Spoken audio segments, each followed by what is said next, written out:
골로새서 3장 12절부터 17절 우리 하나님의 말씀 한 목소리로 봉독하겠습니다. 시작.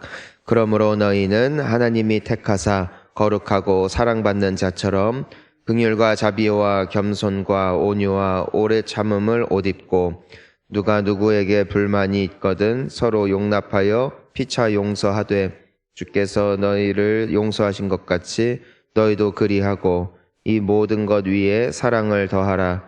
이는 온전하게 매는 띠니라. 그리스도의 평강이 너희 마음을 주장하게 하라. 너희는 평강을 위하여 한 몸으로 부르심을 받았나니 너희는 또한 감사하는 자가 되라.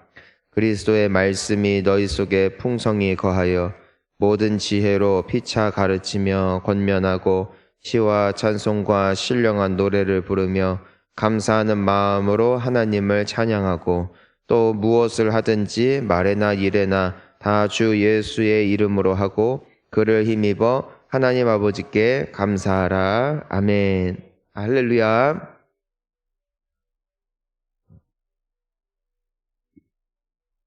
우리가 무엇이든지 시작이 굉장히 중요한데 시작도 복이지만 참 더 중요한 것은 그 시작된 것을 마지막까지 잘 지키는 것, 잘 유지하는 것, 이것이 굉장히 중요하다는 것을 우리는 알고 있습니다.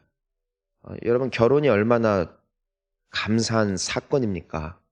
많은 시작으로 그치고 그 관계를 소홀히 여긴다면 아무리 사랑으로 시작된 관계다 할지라도 그 여정과 그 결과는 전혀 예측했던 바와 다른 방향으로 갈 수도 있습니다. 그래서 결혼은 중요한 일이지만 더 중요한 것은 그 하나님과 많은 사람들의 축하 아래서 시작되어진 관계를 아름답게 유지하는 것이죠.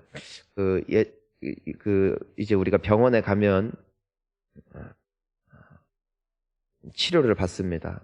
뭐 수술을 받을 수도 있고 또 어떤 부분에 있어서 이제는 테라피를 받을 수도 있겠는데 무엇보다도 중요한 것은 내 몸을 망가뜨리고 내 신체를 아프게 만드는 이 삶에는 반드시 무엇이 있냐면은 원인이 있다는 거예요.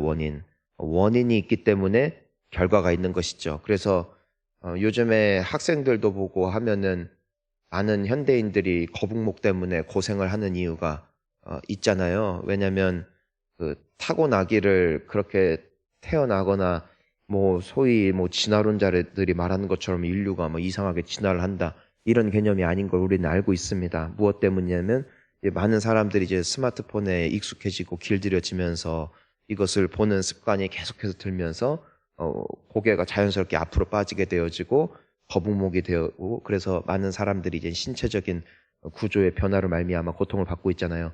물론 여러 가지 치료를 통해서 개선이 될 수는 있어요. 하지만 이것이 건강한 몸, 건강한 신체 구조로 유지해서 남은 일평생 하나님이 주신 몸을 잘 간직하는 데에는 무엇이 필요하다? 삶의 개선이 필요하다라는 것입니다. 삶의 개선 없이 계속해서 치료를 통해서 나의 몸을 잡으려고 하면은 거기에는 분명한 한계가 있다라는 것이죠. 여러분, 우리가 하나님의 은혜로 말미암아 하나님의 자녀가 되었음을 믿습니다. 그래서 정결과 의의 옷을 입고 성령을 하나님께서 부어주셔서 내 마음에 정말 주님을 향한 사랑, 그리고 기쁨, 그리고 주님을 향한 그 감격, 이 모든 것이 우리에게 있었고 또한 혹은 있기 때문에 지금도 우리가 이 길을 걸어가고 있는 것이겠죠. 하지만 내가 하나님의 자녀가 되었다, 하나님의 은혜로 말미암아 나는 새 사람이 되었다라는 사실에 내가 너무 감격하고 취한 나머지 그 자체로 만족하면서 여전히 나의 삶의 개선과 내 삶의 변화가 없게 되어지면은 결과적으로 나의 마음이 다시 한번, 나의 영혼이 다시 한번 옛적의 육체의 열매를 맺으면서 살아갈 수밖에 없다라는 것이에요. 그러니까 내 인생에는 분명한 무엇이 필요하다, 삶의 개선이 필요하다는 것이고, 이 삶의 개선이 결과적으로 우리를 정결하고 또 강하게 만들어주신 그 영혼이 앞으로도 더욱더 풍성하고 아름다운 열매를 맺는 인생이 될 수 있다라는 것입니다. 예전에 이제는 최근에 그 행복 아카데미 이제는 일기가 이제는 수료가 되어졌는데 처음에 첫 학기 때 했던 것이 있어요. 무엇이냐면은 무조건 집에 가면은 칭찬하는 말만 해라. 무조건 축복하는 말만 해라.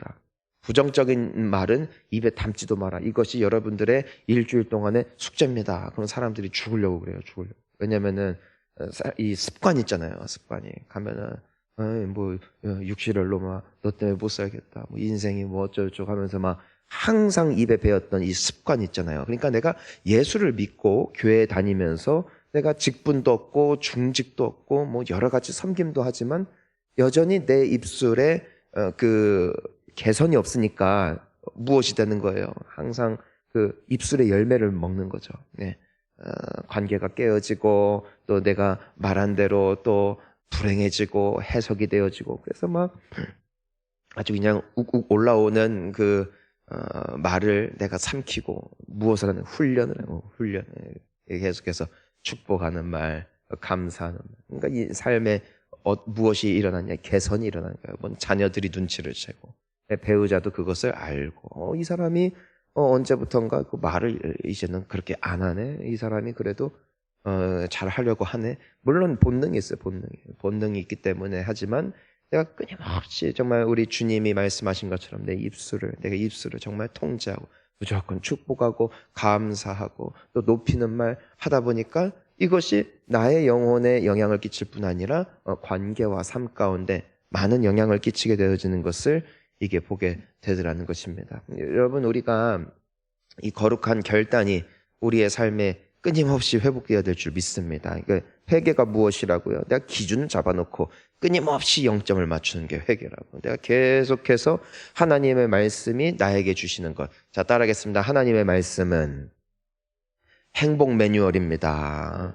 그러니까 따라가면 개선이 되는 거예요. 그래서 우리 예수님을 뭐 따라가자, 예수님을 닮자라는 것은 무슨 의미냐면은 예수님은 그냥 입술로만 하나님 사랑해요. 그다음에 마음으로만 나는 하나님의 자녀이다 이런 분이 아니라 또한 그분의 삶을 통하여 그분의 마음에 무엇이 있었다. 충만한 기쁨이 있었다. 그래서 우리가 예수님을 따라가는 것은 그분이 살아가셨던 그 삶에는 반드시 무엇이 있었기 때문이다. 그 축복의 열매가 있었기 때문이다. 기쁨의 열매가 있었기 때문이다. 그러니까 예수님께서도 나로 하여금 내 안에 있는 기쁨을 너희에게 충만하게 하기를 원한다. 그냥 원하시고 기도하시고 끝나신 게 아니라 그분은 그런 삶을 사셨고 그런 삶을 제자들에게 보여주셨다는 것이죠. 그것이 영향이었다는 것이에요. 자, 우리가 그래서 오늘 12절부터 14절까지 우리가 쭉 보면은 뭐라고 되어 있습니까? 그러므로 너희는 하나님이 택하사 거룩하고 사랑받는 자처럼, 그러니까 이런 자처럼 어떻게 해요? 살아야 된다고. 사랑받는 자처럼 살아야 돼요.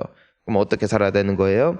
긍휼과 자비와 겸손과 온유와 오래 참음을 옷 입고 또 누가 누구에게 불만이 있거든 서로 용납하여 피차 용서하되 주께서 너희를 용서하신 것 같이 하고. 그러니까 예수님은 왜 행복한 분이에요? 그분은 용서해 주님. 그 십자가에 왜 달려 죽으셨어요? 이미 용서하신 거예요. 자, 왜 돌아온 탕자가 아버지를 봤을 때 환한 모습이 아니라 그 아들을 보자마자 그 쥐염 열매 따먹고 아버지가 물려준 유산 다 탕진하고 돌아왔는데도 왜 아버지는 달려와 아들을 안아주는가? 이미 아버지는 그를 용서하셨대요. 여러분, 관계에 가장 행복할 때가 언제냐? 너그러운 마음, 그냥 용서하는 마음, 봐주고 그냥 넘어가주고, 그렇죠? 네. 그러면은 그냥 이게 넘어가지는데 내가 속이 옹졸해지고 그 사람에 대해서 납득을 못하고 내가 용서가 안 되면 제일 불행한 게 누구예요? 상대방이 아니에요. 나예요, 나. 용서가 안 되니까 괴로운 거예요, 괴로운 거. 근데 누가 그러신 것처럼 예수님이 용서하신 것처럼 너희도 용서해라. 그러니까 용서해라 하는 게 도덕인가요? 아니에요. 예수님을 따라가면 무엇이 오기 때문에 주님이 나에게 주신 생명이 뿌리 내리고 꽃을 피우고 열매를 맺기 때문이에요. 자, 그래서 14절 함께 읽습니다. 이 모든 것 위에 사랑을 더하라. 이는 온전하게 매는 띠니라. 자, 예수님은 무엇으로 하셨다고? 사랑으로 하셨다. 사랑. 무엇이든지 사랑으로. 예수님께서는 그렇게 살아가시니까 어떻게든 온전하게 매는 띠가 되었다. 여러분, 우리가 이 예배가 즐거워지는 비결이 있어요. 사랑으로 하는 사랑. 예, 주님을 사랑하면 돼요. 예배가 좋아요. 기도 시간 길어지는 방법이 있어요. 예수님을 사랑하세요. 여러분, 봉사가 감사해지는 비결이 있어요. 내가 봉사하는 대상들을 정말 예수님의 이름으로 사랑하는 대상이 되어질 때 봉사는 즐거워집니다. 우리 교회에도 이제는 뭐 교사가 되었든 목자가 되었든 뭐 10년, 20년 섬기시는 분들 보면은 그렇게 애들이 이쁘대.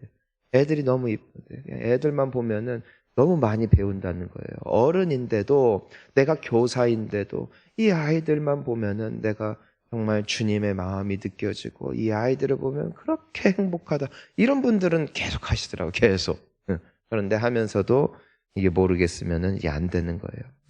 여러분, 예수님처럼 사랑하시기를 축복합니다. 이게 그래야 하는 거예요. 자, 우리 15절 함께 읽습니다. 그리스도의 평강이 너희 마음을 주장하게 하라. 너희는 평강을 위하여 한 몸으로 부르심을 받았나니 너희는 또한 감사하는 자가 되라. 여러분, 우리가 그 말씀 기억하시죠? 구할 것이 있을 때 무엇이든지 감사함으로 하나님께 하려라. 따라합니다. 감사함으로. 감사함으로 하나님께 하려면 그리스도의 평강이 너희의 마음과 생각을 어떻게? 지키시리라. 그러니까 주님은 어떤 분이셨느냐? 평강 위에 평강이셨다. 평강 위에 평강. 그러니까 불안하거나 떨거나 마음이 요동치거나 불만과 걱정거리로 가득 찬 것을 주님은 그렇게 살기를 원치 않아요. 주님은 우리를 회복시키셨고 또한 계속해서 이 아름다운 천국의 삶을 살아내기를 원하신다라는 것이에요. 그러니까 어떻게 삶의 습관을 바꿔야 돼요. 어떤 삶으로? 감사. 따라합니다. 감사합니다. 그러니까 우리가 그냥 습관적으로 하나님 고맙습니다. 하나님 고맙습니다. 내가 마음에 원하는 대로 안 될 때에 어떻게 하나님 감사합니다. 보통 우리의 옛 습관은 뭐예요? 하나님 왜 이래요? 따지는 게 습관이야. 따지는 게. 하나님, 나 도대체 이게 뭐예요? 하면서 이제는 하나님 앞에 불만을 토하고. 그러니까 옛 습관 계속 반복하면 어떻게 된다고요? 또 옛날로 가는 거예요. 또 거북목이 되고, 또 뭐 몸이 틀어지고, 뭔가 신체에 뭐 이 병이 생기는 것처럼 내 영혼에 병이 생겨. 그러면은 막 불만이 있고, 막 밉고, 막 짜증이 나고. 여러분, 아픈 거예요. 영혼이 아픈 거예요. 영혼이. 다시 옛 습관으로 돌아갔다는 거예요. 그러니까 내 입술에는 항상 무엇으로 가득하게 하라? 감사로. 내가 지금 힘든 게 있어요. 감사로 해석하는 거예요. 감사로. 그러면은 그 영혼이 빛이 나요. 어제 우리 그 이재선 장로님을 위해서 많이들 기도해 주고 계시는데, 이제 어제 그 이재선 장로님 계시는 병원에 갔어요. 병원에. 나는 이분이 막 아주 그냥 고통스러워서 누워 계실까봐 내가 아주 가슴 졸이면서 갔는데 얼굴에 막 빛이 나. 그래가지고 장로님 아프신 거 맞으세요? 그랬어요. 그러니까 너무 좋대요. 뭐가 그렇게 이게 좋으시냐고 하니까 물론 큰 수술을 한 거죠. 큰 수술을 했고 고생을 하셨는데도 이런 고백을 하시는 거야. 내가 지금 요즘에 아주 그냥 신경 쓸 일이 많고 참 그것 때문에 몸도 물론 힘들지만 마음적으로 내가 심적으로 신경 쓸 것이 너무 많았는데 사실 나에게 쉼이 없었다. 쉴 수가 없었다. 그런데 내가 못 쉬니까 하나님이 나 살려주시려고 아주 그냥 다치게 하셔서 아주 병원에 강제로 입원을 시켜주셔서 뭐 연락도 안 오고 뭐 괴롭히는 사람도 없고 하니까 막 내가 얼마나 마음이 편안하고 감사한지 모르겠습니다. 그러니까 해석이 감사의 해석. 내가 뭘 잘못했다고 이 손목이 나갔지? 하면은 뭐 그러면은 뭐 아주 불평불만이 막 가득하겠죠. 그런데 감사하시더라고요. 하나님이 나를 쉬게 하시려고. 아주 또 너무 다치면은 내가 실족할까봐 적당히 다치게 하셔서, 누가 봐도 적당히 다친 게 아닌데. 그런데 그분의 고백이 그래도 수술 잘 되셔가지고 이제는 재활 잘 하시면 다시 이제 원상복구 될 수가 있대요. 그러면서 감사하시는데 얼굴이 환해. 그래서 내가 오면서 내가 부끄럽더라고. 해석이, 감사의 해석이 되니까 이 남들은 걱정하는데 내가 보니까 걱정하는 사람들이 더 문제야. 본인은 행복해, 본인은 감사해, 성령 충만해. 오히려 수술 받으면서도 간호사가 옆에 있길래 교회 다니시오 그랬대. 자기는 이렇게 막 5시간 동안 부부마취 해놓고 막 옆에서 막 찍고 째고, 막 의사는 야 이거 진짜 난리가 났네, 뭐 아주 그냥 너덜너덜해졌네 하면서 막 수술을 받고 있는데 옆에 있는 간호사인데 교회 다니시오 그래갖고 간호사도 황당하고 피가 튀기는데 옆에서. 얼마나 아름다워요. 얼마나. 여러분, 감사합니다. 감사. 나의 인생에 감사하고 나에게 주어진 모든 것에 감사할 줄 아는 것. 이것이 우리 주님이 우리를 부르신 뜻인 줄 믿습니다. 오늘 하루도 예수 안에서 해석이 바뀌고 감사가 풍성하여지고 사랑 안에서 거함으로 나의 구원의 기쁨이 과거의 기쁨이 아니라 앞으로도 더 아름답게 꽃 피우고 열매 맺는 우리 사랑하는 귀한 성도님들 되시기를 주의 이름으로 축원합니다. 우리 함께 기도하시겠습니다.